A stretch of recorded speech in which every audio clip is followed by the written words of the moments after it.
Judges chapter 5, a song of Deborah. On that day, Deborah and Barak, son of Abinoam, sang this song. Israel's leaders took charge, and the people gladly followed. Praise the Lord. Listen, you kings. Pay attention, you mighty rulers, for I will sing to the Lord. I will make music to the Lord, the God of Israel. Lord, when you set out from Seir and marched across the fields of Edom, the earth trembled, and the cloudy skies poured down rain. The mountains quaked in the presence of the Lord, the God of Mount Sinai, in the presence of the Lord, the God of Israel. In the days of Shamgar, son of Anath, and in the days of Jael, people avoided the main roads, and travelers stayed on winding pathways. There were few people left in the villages of Israel until Deborah arose as a mother for Israel. When Israel chose new gods, war erupted at the city gates. Yet, not a shield or spear could be seen among 40,000 warriors in Israel. My heart is with the commanders of Israel, with those who volunteered for war. Praise the Lord. Consider this, you who ride on fine donkeys, you who sit on fancy saddle blankets, and you who walk along the road. Listen to the village musicians gathered at the watering holes. They recount the righteous victories of the Lord and the victories of his villagers in Israel. Then the people of the Lord marched down to the city gates. Wake up, Deborah, wake up! Wake up! Wake up and sing a song! Arise, Barak! Lead your captives away, son of Abinoam! Down from Tabor marched the few against the nobles. The people of the Lord marched down against mighty warriors. They came down from Ephraim, a land that once belonged to the Amalekites. They followed you, Benjamin, with your troops. From Machir, the commanders marched down. From Zebulun came those who carry a commander's staff. The princes of Issachar were with Deborah and Barak. They followed Barak, rushing into the valley. But in the tribe of Reuben, there was great indecision. Why did you sit at home among the sheepfolds to hear the shepherds whistle for their flocks? Yes, in the tribe of Reuben, there was great indecision. Gilead remained east of the Jordan. And why did Dan stay home? Asher sat unmoved at the seashore, remaining in his harbors. But Zebulun risked his life, as did Naphtali on the heights of the battlefield. The kings of Canaan came and fought at Tanakh near Megiddo Springs, but they carried off no silver treasures. The stars fought from heaven. The stars in their orbits fought against Sisera. The Kishon River swept them away, that ancient torrent, the Kishon. March on with courage, my soul. Then the horses' hooves hammered the ground, the galloping of Sisera's mighty steeds. Let the people of Meroz be cursed, said the angel of the Lord. Let them be utterly cursed, because they did not come to help the Lord against the mighty warriors. Most blessed among women is Jael, the wife of Heber the Kenite. May she be blessed above all women who live in tents. Sisera asked for water, and she gave him milk. In a bowl fit for nobles, she brought him yogurt.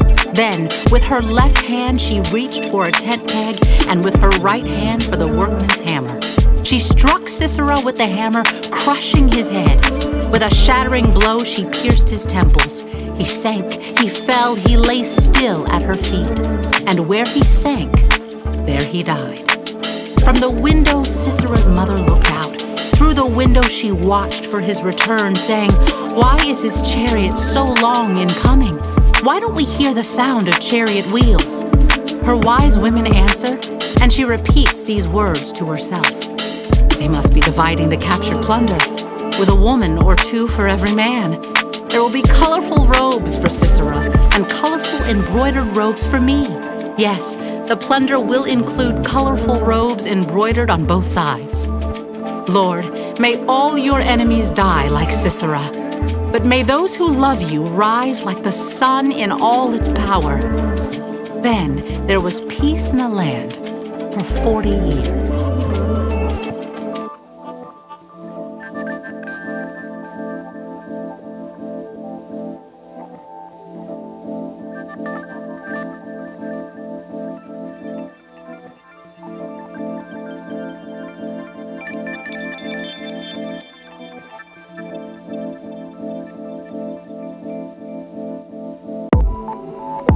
Judges chapter 6. Gideon becomes Israel's judge. The Israelites did evil in the Lord's sight, so the Lord handed them over to the Midianites for 7 years. The Midianites were so cruel that the Israelites made hiding places for themselves in the mountains, caves, and strongholds. Whenever the Israelites planted their crops, marauders from Midian, Amalek, and the people of the east would attack Israel, camping in the land and destroying crops as far away as Gaza. They left the Israelites with nothing to eat, taking all the sheep, goats, cattle, and donkeys. These enemy hordes, coming with their livestock and tents, were as thick as locusts. They arrived on droves of camels too numerous to count, and they stayed until the land was stripped bare. So Israel was reduced to starvation by the Midianites. Then the Israelites cried out to the Lord for help. When they cried out to the Lord because of Midian, the Lord sent a prophet to the Israelites. He said, "This is what the Lord, the God of Israel, says. I brought you up out of slavery in Egypt. I rescued you from the Egyptians and from all who oppressed you. I drove out your enemies and gave you their land. I told you, I am the Lord your God. You must not worship the gods of the Amorites, in whose land you now live. But you have not listened to me." Then the angel of the Lord came and sat beneath the great tree at Ophrah, which belonged to Joash of the clan of Abiezer. Gideon, son of Joash, was threshing wheat at the bottom of a winepress to hide the grain from the Midianites. The angel of the Lord appeared to him and said, "Mighty hero, the Lord is with you." "Sir," Gideon replied, "if the Lord is with us, why has all this happened to us? And where are all the miracles our ancestors told us about? Didn't they say the Lord brought us up out of Egypt? But now the Lord has abandoned us and handed us over to the Midianites." Then the Lord turned to him and said, "Go with the strength you have and rescue Israel from the Midianites. I am sending you." "But Lord," Gideon replied, "how can I rescue Israel? My clan is the weakest in the whole tribe of Manasseh, and I am the least in my entire family." The Lord said to him, "I will be with you, and you will destroy the Midianites as if you were fighting against one man." Gideon replied, "If you are truly going to help me, show me a sign to prove that it is really the Lord speaking to me. Don't go away until I come back and bring my offering to you." He answered, "I will stay here until you return." Gideon hurried home. He cooked a young goat, and with a basket of flour he baked some bread without yeast. Then, carrying the meat in a basket and the broth in a pot, he brought them out and presented them to the angel who was under the great tree. The angel of God said to him, "Place the meat and the unleavened bread on this rock, and pour the broth over it." And Gideon did as he was told. Then the angel of the Lord touched the meat and bread with the tip of the staff in his hand, and fire flamed up from the rock and consumed all he had brought. And the angel of the Lord disappeared. When Gideon realized that it was the angel of the Lord, he cried out, "O sovereign Lord, I'm doomed. I have seen the angel of the Lord face to face." "It is all right," the Lord replied. "Do not be afraid. You will not die." And Gideon built an altar to the Lord there and named it Yahweh Shalom, which means the Lord is peace. The altar remains in Ophrah in the land of the clan of Abiezer to this day. That night the Lord said to Gideon, "Take the second bull from your father's herd, the one that is 7 years old. Pull down your father's altar to Baal and cut down the Asherah pole standing beside it. Then build an altar to the Lord your God here on this hilltop sanctuary, laying the stones carefully.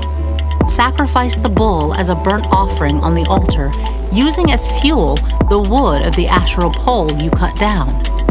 So Gideon took 10 of his servants and did as the Lord had commanded.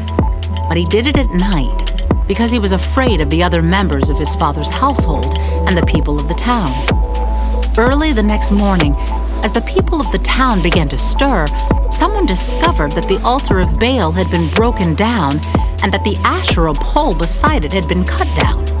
In their place, a new altar had been built, and on it were the remains of the bull that had been sacrificed.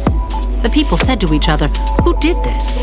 And after asking around and making a careful search, they learned that it was Gideon, the son of Joash.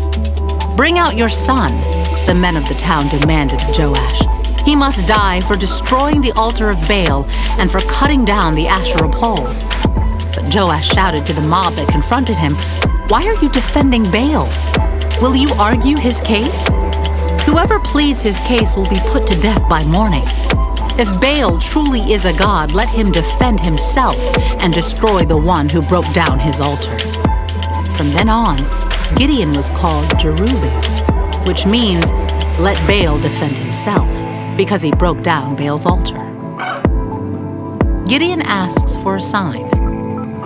Soon afterward, the armies of Midian, Amalek, and the people of the east formed an alliance against Israel and crossed the Jordan, camping in the valley of Jezreel.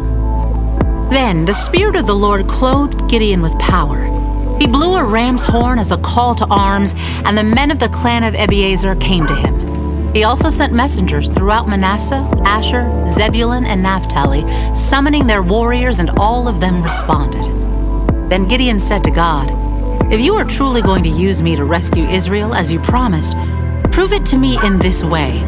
I will put a wool fleece on the threshing floor tonight. If the fleece is wet with dew in the morning, but the ground is dry, then I will know that you are going to help me rescue Israel as you promised." And that is just what happened. When Gideon got up early the next morning, he squeezed the fleece and wrung out a whole bowl full of water. Then Gideon said to God, "Please don't be angry with me, but let me make one more request. Let me use the fleece for one more test. This time, let the fleece remain dry while the ground around it is wet with dew." So that night, God did as Gideon asked. The fleece was dry in the morning, but the ground was covered with dew.